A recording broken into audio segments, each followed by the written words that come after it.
Praise God, Hallelujah. Magandang hapon po sa ating lahat na sa sandaling ito ay nabigyan na naman tayo ng pagkakataon, mga kapatid, ng ating pong mga pinagpalang mga kapatid, ang family Garces na ginamit ng Diyos para po sa programang ito na kung saan pagkakataon na maibahagi ang salita po ng Diyos. Kaya bago natin pasimulan ang ating pong pagbabahagi at pagbibigay ng liwanag sa tulong ng Banal na Espiritu, ang kanya pong mga salita, ay tayo po muna'y manalangin, mga kapatid. Sa ngalan ng Ama, ng Anak, ng Espiritu Santo. Amen. Ama namin sa masalangit ka, sambahin ang ngalan mo, mapasa amin ang kaharian mo. Sundin ang loob mo dito sa lupa, para nang sa langit. Bigyan mo kami ngayon ng aming kakanin sa araw-araw, at patawarin mo kami sa aming mga sala, para ng pagpapatawad namin sa mga nagkasala sa amin. At huwag mo kaming ipahintulot sa tukso, at iadya mo kami sa lahat ng masama. Amen. Awit ng pagtitiwala sa Diyos, siyang naghahangad ng pagpupok ng kataas-taasan at nananatili sa kalingan niyong makapangyarihan. Makapagsasabi sa kanyang Panginoon, huwag katahanan, ikaw ang aking Diyos, ang Diyos na tayo kong pinagtiwalaan. Ika'y ililigtas niya sa panganib sa mga nabitag, at kahit anumang mabigat na sakit, di ka magdaranas. Lulukuban niya sa lilim ng kanyang malabay na pakpak. Sa kalingan niya ay natitiyak mo na ikaw ay ligtas. Iingatan niya at ipagsasanggalang pagkat siya ay tapat. Pagsapit ng gabi, di ka matatakot sa anumang bagay, maging sa gawing biglaang paglusob pagsapit ng araw. Minsan pa mang darating na salot, pagkagat ng dilim, di ka matatakot sa kasamaan mang araw kung dumating. Kahit na mabuwal sa iyong harapan ang 1,000 tao, sa iyong paligid ang bilang ng patay maging 10,000. Di ka matatakot at natitiyak mong di ka maano. Ika'y nagmamasid sa panunod iyong mamasdan. Iyong masasama ay makikita mong binarusa. Sapagkat si Yahweh ang iyong ginawang tagapagsanggalang, at ang pinili mong mag-iingat sa iyo ay kataas-taasan. Di mo aabuting ika'y mapahamak at walang daratal, kahit anong uring mga paghihirap sa iyong tahanan. Susubuin niyang maraming anghel silang susubaybay, kahit sang dagoy kay maparunong, tiyak iingatan. Sa kanilang palad ay tatayo at silang magtataas, nang hindi masaktan ng mga paa mo sa batong matalas. Kahit ang tapakan mo ay mga leon na ahas ng bagsik, di ka maano sa mga serpiente at leong mababanis. Sabi ng Diyos, aking ililigtas ang tapat sa akin, at iingatan ko ang sinumang pangako'y kikilanli. Pag sila'y tumawag, laging handa ko na sila'y pakinggan. Aking sasamahan at kung may hila-hilay sa saklulohan. Aking ililigtas at ang bawat isa'y pararangalan. Sila'y bibigyan ko't gagantimpala ng mahabang buhay, at nakatitiyak ng tatanggin nila'y kaligtasan. Maaring ipinit ko ang langit at hindi pumatak ang ulan. Maaring magpadala ko ng mga balang upang salantayin ang lupay nito. Maaring palaganapin ko sa aking bayan ng salot, ngunit sa sandaling ang bayang ito na aking pinili, magpakumbaba, nalangin, hanapin ako talikdan ng kalang kasamaan, diringgin ko sila, patatawarin ko sila, at ibabalik ko sa kanyang lupain ang katiwasayan at kasaganaan. Panginoon, tunay ngang ikaw ang aming pong sandigan, at lagi namin nilalapitan upang ipagkatiwala po namin lahat ng bagay sa mapagkalinga mong kamay. Kaya tulungan kami sa sandaling ito, sa aming pong pagbubulay-bulay ng iyong mga salita, ay maghatid sa amin ito ng kalakasan at karunungan, sapagkat ikaw, Panginoon, ang pinagbubuhatan ng lahat ng kailangan namin sa buhay nito upang kami ay magtagumpay sa lahat ng larangan. Kaya dalangin ko ang gabay mo, Panginoon, sa sandaling ito, at mapagpala ang lahat ng mga kapatid na makakapanood ang pagpapahayag ng iyong salita sa pamamagitan ng channel nito, The Nazarene Channel. Thank you, Yahweh Shaddai. We claim in Jesus' name. Amen. Sa ngalan ng Ama, ng Anak, ng Espiritu Santo. Amen. Praise the Lord. Glory to God. So, minsan pa, mapagpalang hapon, At pasasalamat na rin sa Family Garces na patuloy na nagpapagamit sa ating pong Panginoon upang sa pamamagitan po ng simpleng bagay na ito ay naipapaabot natin ang kabutihan ng Panginoon, ng Kanyang salita, ang tanging tagapagligtas sa lahat ng larangan ng ating buhay. Ito po ang mabuting balita, mga kapatid, na ating pong mapapakinggan sa sandaling ito in John chapter 1 verses 29 to 34. Kinabukasan nakita ni Juan si Jesus na lumalapit sa kanya. Sinabi niya, "Narito ang kordero ng Diyos na nag-aalis ng kasalanan ng sanlibutan. Siya ang tinutukoy ko nang sabihin kong dumarating na kasunod ko ang isang higit sa akin, sapagkat siya na bago pa ako ipanganak. Hindi ko rin siya lubos na nakikilala noon, bagamat ako'y naparitong nagbabautismo sa tubig upang ipakilala siya sa Israel. Ito ang patutuo ni Juan. Nakita ko ang Espiritong bumababa buhat sa langit, gaya ng isang kalapati, at nananatili sa kanya. Hindi ko siya lubos na nakilala noon, ngunit ang nagsugo sa akin upang magbautismo sa tubig ang nagsabi sa akin, makikita mo ang Espiritu na bababa at mananatili sa isang tao. Siya ang magbabautismo sa pamamagitan ng Espiritu Santo. Nakita ko ito at pinatotohanan kong siya ang anak ng Diyos." Mga kapatid, ang mabuting balita ng ating pong kaligtasan. Amen. So muli po, mga kapatid, ay mapagpalang hapon po, lalo na po sa Garces family, Sister Mary Ann, ang kanya pong nanay, mga anak, mga apo, mga maaabot ng programang ito, ng channel na ito. Mapagpalang oras sa inyo, mga kapatid.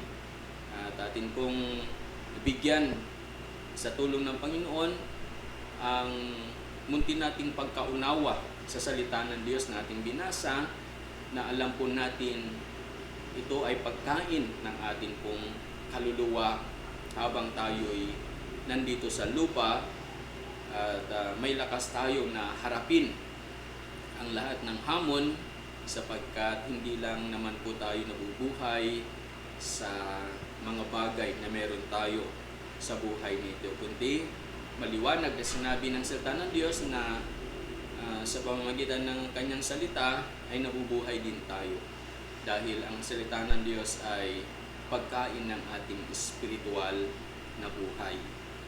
Walang alternatibong pagkain nito, mga kapatid. Kaya mainam na sa pagkakataong ibinigay sa atin ng Diyos na makapagbahagi ng Kanyang salita, ay patuloy nating tanggapin na may pangunawa at may sabuhay sa araw-araw. So itong ating natunghayang mabuting balita, mga kapatid, ay isang nga pong patutuo ni Juan Bautista tungkol sa ating pong Panginoon Jesucristo, na una't-una pa man ay nabanggit niya na sa verse 31, "Hindi ko rin siya lubos na nakikilala noon, bagamat ako'y naparitong nagbabautismo sa tubig upang ipakilala siya sa Israel." So, si Juan ay isa ring umaasa ng tagapagligtas na nasa kanyang isipan at karamihan na ang isang tagapagligtas ay iniisip nila may papanganak sa palasyo, isang magiting at mandirigmang prinsipe, maraming sasakupin, at lalo na sa panahon iyon ay gusto nilang makalaya sa kanilang kalalagayan.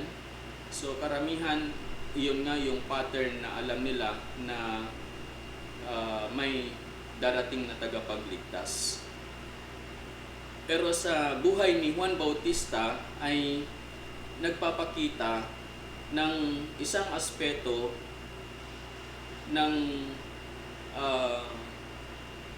pagdating ng Mesiyas. Kaya ang nakikita nating ibinigay na tema sa ating pong tinunghayang mabuting balita sa banal na kasulatan ay ang Kordero ng Diyos. So sa lumang tipan kasi, ang tupa ay nagiging alay para sa panahong iyon ay matakpan ang kasalanan ng tao at maligtas sa anumang kapahamakan. So matakpan lang sa panahon na iyon. Pero dumating na ang tagapagligtas sa bagong tipan ay hindi na kordero kundi naging tao na. At yan ay walang iba kundi ang ipinapakilala ni Juan Bautista, ang atin pong Panginoong Hesukristo, na ang tanda na kanyang pinatotohanan na sinabi na nagsugo sa kanya, at mababasa po natin dito sa verse 33, hindi ko nga siya lubos ang nakikilala noon, ngunit ang nagsugo sa akin upang magbautismo sa tubig ang nagsabi sa akin, makikita mo ang Espiritu na bababa at mananatili sa isang tao, siya ang magbabautismo sa pamamagitan ng Espiritu Santo. Nakita ko ito, pinatotohanan kong siya ang anak ng Diyos. Ayan. So, John testifies about Jesus, the Lamb of God. So, mga kapatid, sa panahong iyon ay nakilala na ni Juan Bautista ang tagapagligtas. Bagamat sa kanyang isipan noon ay hindi nga niya lubos na makilala, pero ngayon, pinatotohanan na niya na si Jesus ang tagapagligtas. So, sa panahon natin naman ngayon, mga kapatid, ay mainam na makita rin natin ang Panginoon na hindi man literal o pisikal na nandyan, katulad ni Juan Bautista na nasabi niyang nakita niya, nakilala niya, at pinatotohanan na niya. Sa panahon natin ngayon, mga kapatid, hindi man pisikal na nasa ating tabi o sa ating harapan ang ating Panginoon Jesucristo, pero kailangan na makilala nating lubos at masabi rin natin na siya ay nasa ating tabi o kasama natin sa buhay na ito, na sa Ingles ay tinatawag na the recognizing Christ through mission. So, pagkilala kay Kristo na may tunay na misyon sa buhay na ito. Si Juan Bautista ay siya ang naghatid ng mabuting balitang ito sa mga Israelite, na kung saan ipinakikilala niyang lubos si Jesus. Narito ang Kordero ng Diyos na nag-aalis ng kasalanan ng sanlibutan. So, ang kasalanan ang balakid na hindi maranasan ang tunay na kaginhawaan ng buhay. Hindi yung may mga tao na sumakop sa kanila, kundi pinakikita rito ang tanging kasalanan, mga kapatid.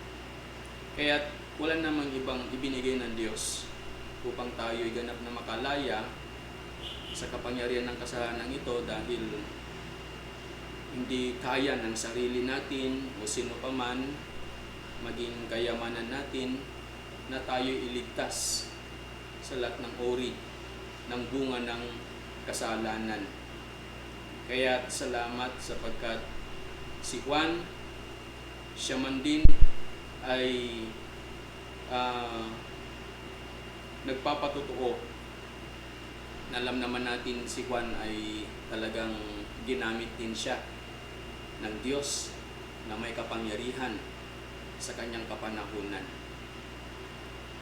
At tayo man din sa panahon na ito, mga kapatid, ay gagamitin din ng Diyos.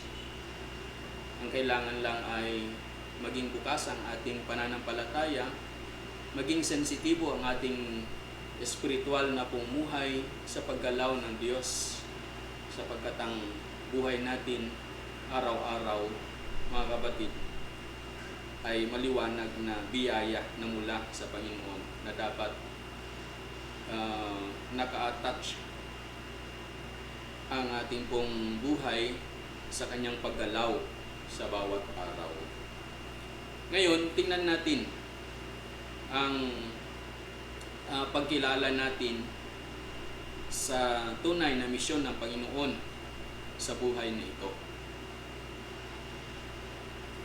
Una, mga kapatid, ay ipinakikita kung paano natin ipakilala, kung paano natin nakilala at may papakilala si Jesus na tunay na talagang nasa ating buhay, nasa ating paligid, na hindi nababago yung kanyang hangarin. Yung layunin niya na ligtas tayo ngayon at bukas. Kasama na rin yung ating po mga mahal sa buhay. So una, mga kapatid, sa practical na pamumuhay natin o sa pang-araw-araw natin pamumuhay, ay makikita at madadama natin sa bukas na pananampalataya at spiritual na pamumuhay, ating pong madadama ang pagliligtas ng Panginoon. Una ay yung pagiging alerto sa paggabay ng Diyos. Being alert to God's guidance. Masasabi ko na ang sandaling ito at sa pamamagitan ng channel na ito na kung saan ay pinasimulan ng ating mga kapatid, ang pamilya po ni Sister Mary Ann, si Nanay Ellen sa ibang bansa,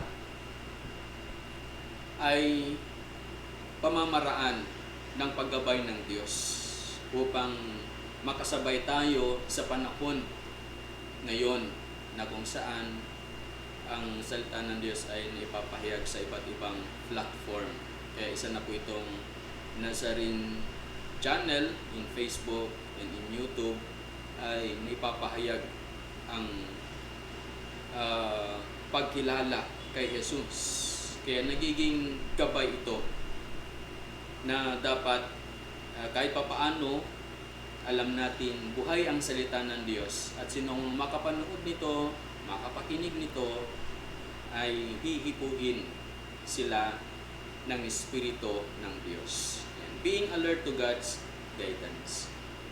At sa mga bagay-bagay na nangyayari sa ating paligid, nandyan ang paggabay ng Panginoon. Nandyan yung sensitivity ng ating pong pananampalataya na sa mga pangyayari ay ikinokonek tayo sa Diyos. Kaya salamat sa Diyos. At panatilihin nating maging alerto tayo sa pagkilala natin sa mission ng Panginoon na nasa ating dingkong balikat. Pangalawa ay yung acknowledging Christ in ordinary experiences. Katulad ng sabi ni St. Paul na sa lahat ng bagay na ating gagawin ay sa tulong ng Diyos ay para sa kanyang papurihan.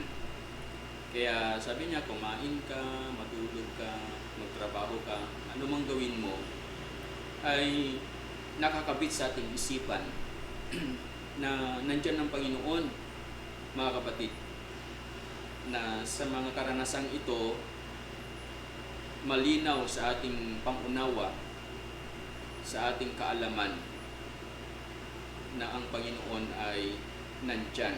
Lalo na kapag may problema, may pagsubok, may karamdaman, tatandaan po natin na nandyan lagi ang presence ng Lord. Para sa mga karanasan na ito ay maialay natin sa Kanya bilang pag-ilala na si Kristo ay tagapagligtas. Yan. Katulad ng sabi ni St. John, Jesus the Lamb of God. Si Jesus na tagapagligtas ng ating pong buhay. Yung lamb kasi ay alay para sa ikatutubos ng bawat isa sa atin upang ganap na mawala yung kapangyarihan ng kasalanan sa ating pong buhay. Pangatlo, mga kapatid, ay humbly pointing others toward Him. So, ang buhay ni Juan Bautista sa kanyang kapanahunan ay dakila. Kahit sino ay talagang ipinapahayag niya ang salita ng Diyos na may kapangyarihan. Kahit may mga katungkulan na mataas noon, yung kanilang pandinig ay may takot. Kaya hindi nila basta pwedeng magalaw si Juan. Nga lang, syempre, dahil sa buhay ng isang naglilingkod ay darating at darating pa rin yung pagsubok. Si Juan Bautista ay talaga namang hindi bumigay sa kanyang paglilingkod hanggat kamatayan na natili siya kay Jesus. So, sabi ng Panginoong Jesus na kung saan ay siya man din ay pinatutuhanan niya ang kadakilaan ni Juan, pero nagpatotoo si Juan na kahit yung kanyang kalagayan na kilalang kilala siya, maging siya man din ay hindi karapat-dapat na magkalag ng sintas ng sapatos ng Panginoong Jesus. Na pagpapakita na si Jesus ay dapat at karapat-dapat na lapitan dahil ang buhay natin may katiyakan sa Kanya. Na nakita po natin dito na ang pahayag ni Juan Bautista, hindi ko rin siya lubos ang nakilala noon, bagamat ako'y naparitong nagbabautismo sa tubig upang ipakilala siya sa Israel. Ito ang patutuo ni Juan, nakita ko ang Espiritong bumababa sa langit gaya ng isang kalapati at nanatili sa kanya. Hindi ko siya lubos na nakilala noon, ngunit ang nagsugo sa akin upang magbautismo siya ng tubig ay nagsabi sa akin, makikita mo ang Espiritong na bababa at manatili sa isang tao. Siya ang magbabautismo sa pamamagitan ng Espiritu Santo. So mas makapangyarihan si Jesus dahil kung si Juan sa tubig nagbabautismo, si Jesus ay sa pamamagitan ng Espiritu na makapangyarihan. So he humbly point others towards Jesus. So si Jesus ay mas dakila kaysa Juan. At pang-apat, mga kapatid, ay living morally upright lives. So, naging buhay po natin, ipinapakilala natin na nagiging misyon yung buhay po natin na makilala rin ng iba ang Diyos. Katulad niyan, pagka tayo dumadalo sa mga prayer meeting, pag nakita tayo ng ating kapitbahay, kung maging mga mahal natin sa buhay, alam nila, pumupunta tayo sa isang banal na gawain.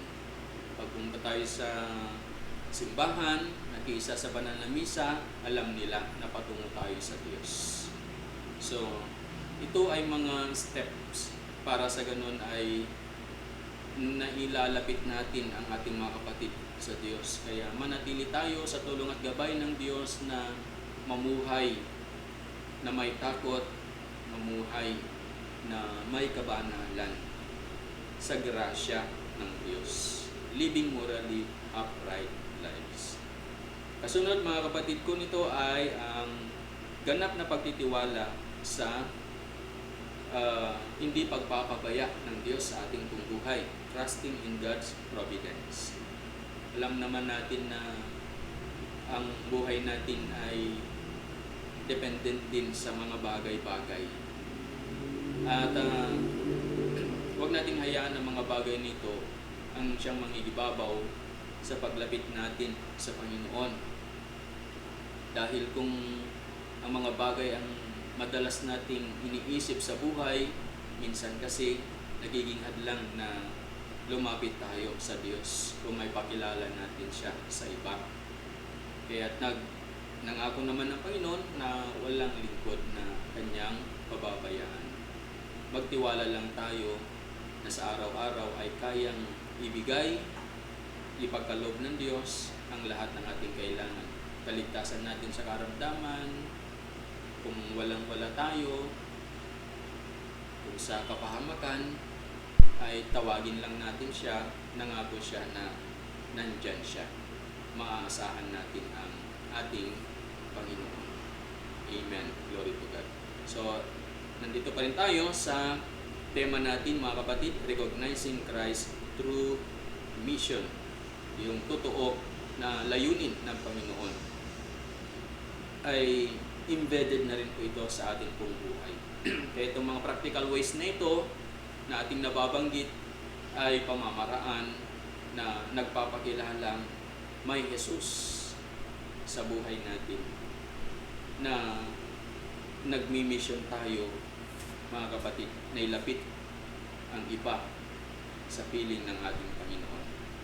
And lastly, brothers and sisters in Christ, ang sabi rito ay maging patotoo ang buhay natin, bearing witness through acts of service. Ang isang hamon ng Panginoon sa araw-araw ng ating buhay ay kung ano ang ginawa natin sa maliliit nating kapwa, sabi ng Panginoon, ay siyang ginawa natin sa Kanya. Kaya't ang kabutihan na nagahari sa ating puso ay naihahayag ito sa pagpapadama natin sa mga kapatid nating dumarating sa kalagayan na may kailangan sa buhay. Kaya't ang simple nating pagpapaabot sa kanila ng kanilang kailangan, tugon sa kanilang mga kailangan, ay nagiging patotoo tayo na may Diyos sa ating buhay. Kaya hindi tayo magsawa, kundi hingin natin lagi sa Diyos na maging maliwanag sa atin na maliit man na bagay na mabuti nating gawin sa ating kapwa ay naipapadama natin ang paghahari ng Diyos na meron sa ating puso. Kaya anumang kalalagayan ng ating kapwa, humihingi man ng tulong, anong klase ng tulong, basta't meron tayo at kaya natin. Kung ano man lang din naman yung kaya natin, mga kapatid, ay pagpapakita ito na maliwanag sa ating puso, ito ang misyon natin. Ang ipadama ang kabutihan at pagliligtas ng Panginoon sa ating kapwa na nangangailangan. Kung nangailangan ng panalangin, kung may karamdaman, yung simpleng pagdulog natin sa Diyos at may dagdag sila sa ating panalangin, acts of service. Kung nagugutom, ano mang meron tayo na ating pwedeng may bigay, ay huwag nating ipagkait sapagkat nagbibigay patotoo ito na may Diyos na ating pong ipinapakilala. Yan ang buhay na nakay Kristo. Yan ang buhay na may misyon na totoo. Kalakip ito sa ating pong buhay araw-araw, mga kapatid ko sa Panginoon. Kaya pag-igihin natin. At siyempre, ito ay magagawa natin sa tulong lagi ng ating pong Panginoon.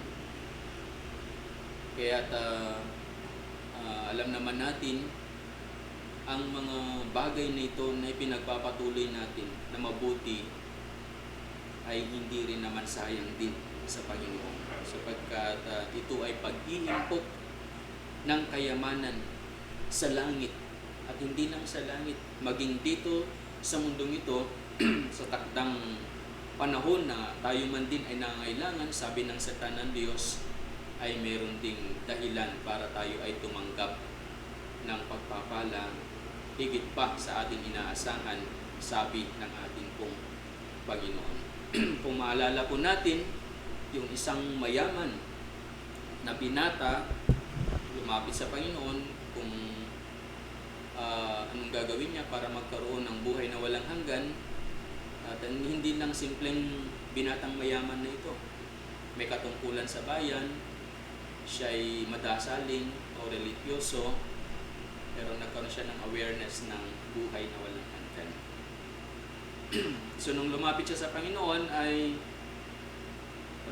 tinanong niya kung paano magkamit ng buhay na walang hanggan. So nung tanungin siya ng Panginoon na nagagawa niya ang mga bagay na ito, pagtupad sa kutusan, at sabi niya, nagagawa ko lahat po yan mula pagkabata pa. At titinigan siya ng Panginoon para maging ganap siya. May kulang ka pa, sabi ng Panginoon. May isa ka pang kulang. At ano yun? Dahil mayaman siya, sabi niya, ibenta mo ang lahat ng iyong ari-arian at ipamigay ang pinagbentahan sa mga nangangailangan.